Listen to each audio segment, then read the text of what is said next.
Hey guys, Prowl 1701 here, and today we're going to talk about 10 Doctor Who stories that are perfect for Halloween. And before I get into those 10, I'm going to give an honorable mention to one classic Who story and one modern Who story. For classic Doctor Who, I want to give an honorable mention to State of Decay, which as most of you know is my favorite season 18 story. It's really, really good. The masterpiece of season 18 in my opinion. And it's got vampires. Perfect for Halloween. From Modern Who, I'm going to say honorable mention for Tooth and Claw, and it's got a werewolf. Doctor Who with a werewolf. I'm in. Of course, that's also been done in audio form in The Last Adventure, which is also really good. But I like Tooth and Claw a lot. It's good directing, good writing, and a good cast, so it deserves a shout out here. And did I mention it has a werewolf? Now, going to the top 10, and these aren't in any particular order, I just wrote them down as I thought of them. And the first one on the list is the first one that always pops in my head when I think of Doctor Who horror stories. I mean, it's got horror right in the name. And of course, I am talking about Horror of Fang Rock, which of course is a classic horror story from Doctor Who, one of its best horror stories. Easily the best episode of, or the best story of season 15.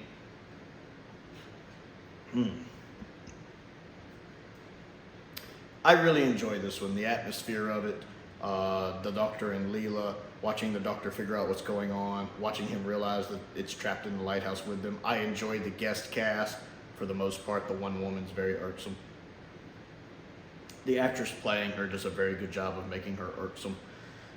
But I liked like one of the guys at the beginning, like Ben or Benjamin. He was like the first one that got killed. I was sad when he got killed because I liked him. I liked Reuben a lot. The guy playing Reuben does really good because he does a good job playing Reuben, and then he does a really good job as the Rutan pretending to be Reuben. I like him as an actor. He does a good job. I know he's also an enemy of the world. Just so many good things going on this. It's eerie, it's creepy, it's got tension, it's got atmosphere. I've talked about Horror of Fang Rock a lot, so I'm not going to go on about it. And if you're watching this video, you're probably a classic Who fan, and you've probably already seen it, so you know what I'm talking about. Who else is looking forward to that season 15 box set? Maybe we'll get some updated effects for Horror of Fang Rock. That's really all it needs, just a few updated effects. Number 2 on the list is Midnight, jumping to the Tennant era. I used to not be a very big fan of Midnight. I always thought it was overrated. I still think it's a little overrated because these people who claim it's Tennant's best story, I'm never going to get that. But it is good.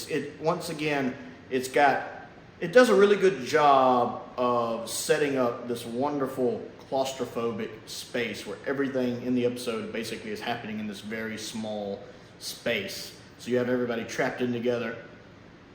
You have paranoia, people freaking out, people getting violent. It's very realistic in that sense because that is how real people would react in this situation. People looking for a scapegoat, people turning on the scapegoat, which is what makes them the scapegoat. You have some great performances. You even have David Troughton snuck in there, which I like. The actress who plays Skye is putting in a great performance. Tennant is putting in a good performance. I love the fact that it never explains where this entity comes from. I love the fact we don't get its origin story. We don't know what it is. We know nothing about it at the end of the episode, and I love that. I love that. Don't ever go back and try to explain that, Doctor Who. It's fine just the way it is. It's just a well put together, well written, well directed episode. Its use of lighting and camera angles is also very impressive and really keeps you on the edge of your seat and keeps you, like the cast in the story, trying to figure out what the heck is going on. Excellent job. Number 3 on the list is Ghost Light. You guys know I love Ghost Light. Even if you don't understand Ghost Light, you gotta appreciate the atmosphere of it. It is a very atmospheric story. There's no Doctor Who story quite like Ghost Light. It's just, I love the tone of it. I love the feel of it. I love the dim lighting in the mansion. I love the mansion itself. I love the somehow off cast too, like the mother, and it feels off. The main evil guy, which we find out why he's off later, but he feels off. The daughter feels off. There's always something about the people who live in that house that feel off, and I like it. Also, the special effect for light is really impressive. I have to admit, that's very impressive. An interesting story, and I enjoy it. And it's nice to see McCoy without his hat for a story. Really, really good. Very atmospheric. Number 4 is The Seeds of Doom. I really love how the first 2 episodes kind of feel like The Thing. Like, seriously. which even though it's years before the Thing, well, years before the 1982 remake of the Thing, it did come out after the original Thing and the novella that created it.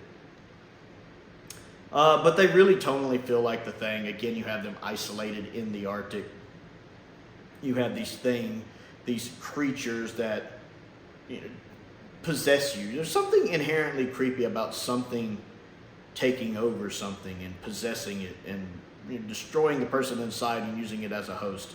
Invasion of the Body Snatchers.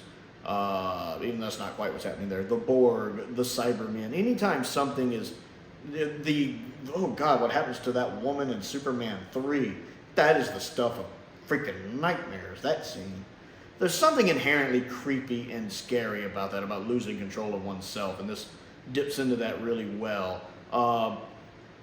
The other 4 episodes at the Mansion are also really good. You have 2 great villains in this, even though they're very different. You have, of course, Chase, who is played a little hammy, but not in a bad way, not in an over-the-top way. It's in more a good Paul Darrow-like way, even though it's not Paul Darrow. The actor playing him is just so deliciously over the top, in a good way. It's just right. It's perfect. It just makes you love it. And then you have the guy playing Scorby, and he is just great. Scorby is just that villain you love to hate. You're like, I hope this guy gets his, because you can tell Scorby's #1 priority is Scorby, and he is not shy about it. I really like the guy playing Scorby. He just makes Scorby such a memorable villain. And when he gets his, you're like, yes! And the effects, especially in the first 2 episodes, look good. I like the Crinoid when it's like the half-man thing in the first 2 parts. That's really good. Now, the final form of it's a little, but it's classic Who, and it works. And Tom's getting in a good performance. Elizabeth's getting in a good performance. Tom actually gets some very un-Doctor moments, like when he crashes through the window to save Sarah, and he's even holding him at gunpoint. What do you do for an encore, Doctor? I win. I love the way he says that. I win. I love that. I love the Seeds of Doom. Such a good story. Next on the list is Pyramids of Mars. And honestly, I could have just said season 13. This list could have just been me going, watch season 13. Because season 13 fits. It is the horror season, honestly. I could have just been like, for Halloween, just watch season 13. And most of you guys would have been like, yeah, but I didn't want to do that. So it's not going to be just all season 13. I had to pick the best. But Pyramids of Mars, again, mummies, very tied in with Halloween. You have a reanimated corpse, basically, with the professor being basically a walking cadaver at this point, and the makeup on him really sells that. Then you have the cliffhanger for part 1 with him killing the other dude. I am his servant, he needs no other. That's a heck of a cliffhanger. This whole story has some really banging cliffhangers. You have Gabriel Wolf just voicing Sutek to perfection. I love the fact he doesn't do like the booming Omega voice. He goes with that quiet, almost whisper, which in some ways is even scarier. Because the conviction with the way he talks, where I walk, I leave death and destruction and all that, and you are just an insect to me. Bow before the might of Sutek. I love that. It's perfect. There's a reason why they brought Gabriel Wolf back to voice the Beast in Modern Who. It's just, everything about this episode just comes together perfectly. I do think Pyramids of Mars is one of the best episodes ever made of Doctor Who. Jumping back to Modern Who, we have Blink. And Blink, I know some people find Blink a little overrated or they roll their eyes, but Blink truly is a really good story. And it proves that a Dr. Light story can work, because they usually don't, honestly. But this one does. And just the concept of the creatures, of the Weeping Angels, is such a neat concept. It's one of those things you're like, that's such a simple idea. I wish I'd thought of that. Like, I wish I had invented the Weeping Angels and written Blink and come up with that. If there's one Doctor Who story in Modern Who I could take credit for, it would be that one. I would love to have done that one. That's such a clever idea, and it's not like a complicated idea. It's just one of those things that, like, the first one who came up with it went, that's ingenious, and the rest of us saw it and went, that's ingenious. But the fact it centers around a story that doesn't have the Doctor in it much while still making him a pivotal part of it, but it gives us a chance to have this totally different cast of characters, most of which put in a good performance. I don't really care for the brother much, but everyone else is putting in a good performance. Carrie is great as Sally Sparrow in this. I really enjoy Blink. It's creepy. It keeps you on your seat of what's going on. And then the dawning realization of what's going on. And then that bit at the end when she's talking to the doctor at the end. And he's like, and that's all I got. I can imagine they're coming. And you see them trying to catch him. Like when he looks away and looks back and that thing's right in his face, you're kind of wanting to go back up a little bit, you know? And then as they're trying to get into the TARDIS and the angels are making the lights go out, it's a really good climax. It's a really, really good story. Definitely a nice Halloween fare. Next on the list is Heaven Sent. I think Heaven Sent's pretty good Halloween viewing. The thing pursuing him is perfect for Halloween.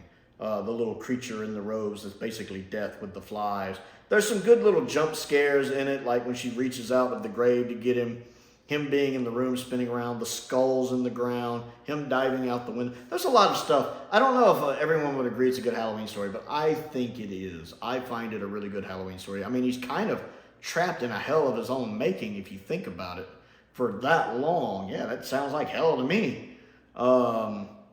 I think it's a good Halloween story. Plus, I just think it's a good episode of Doctor Who. I like everything going on in it, and Capaldi's just putting on an amazing one-man show. So yeah, I would put that on there for a good Halloween viewing. Next on the list is the Empty Child and the Doctor Dances. I don't even think I have to explain this one. This one is just creepy. I mean, is there anyone else who would ever, any of us Doctor Who fans who would ever hear someone go, "Are you my mommy?" and not be like a little creeped out? You know, once again, it's Doctor Who taking something normal, children, and making them creepy. It's not the first thing to do this, of course. Pet Sematary does this. Children of the Corn does this. Lots of things have done this to make children creepy. But it still executes it well. It's a really creepy story. I love that scene when he's talking with, Dr. Solomon or whatever his name is, and I like that guy as an actor too. And he's explaining to them, check their injuries. They're not dead. They're not dead. And he wraps his cane and they all sit up and lay back down. He's like, check their injuries. The scar on the hand, and then it shows the doctor look and it pans where you see the scar on his hand. That whole scene is just glorious. The bit when he sings, tells the kid to go to his room. Those would have been terrible last words. That's great.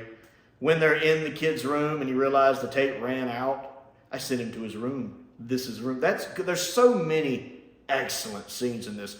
And then for it to have a happy ending is just phenomenal. Especially since classic Who a lot of time doesn't always have a happy ending in the sense that people die. One thing about Doctor Who, people die.